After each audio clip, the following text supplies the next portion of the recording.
le reste de l'actualité, Théo, c'est l'information de la nuit, des progrès, mais pas encore d'accord suite à la rencontre entre Donald Trump et Volodymyr Zelensky. 3 heures de discussion hier soir à Mar-a-Lago en Floride, suivi d'un entretien téléphonique avec Vladimir Poutine.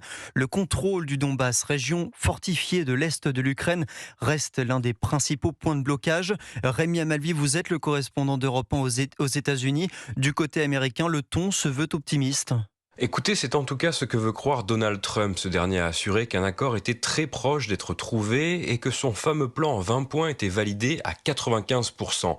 Le président américain a même suggéré qu'il était prêt à se rendre en personne en Ukraine et à parler devant le Parlement de Kiev si cela permettait de faire avancer la situation.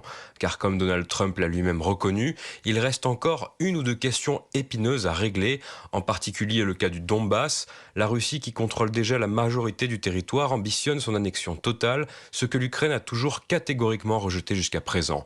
Mais après la réunion de Mar-a-Lago, Volodymyr Zelensky a laissé entendre qu'il pourrait soumettre la question à un référendum, la constitution ukrainienne ne permettant pas la cession d'un territoire par un seul vote du Parlement. Selon le président ukrainien, les deux chefs d'État seraient tombés d'accord à 100% sur l'importance des garanties de sécurité américaines, sans que l'on sache vraiment ce que cela signifie pour l'instant.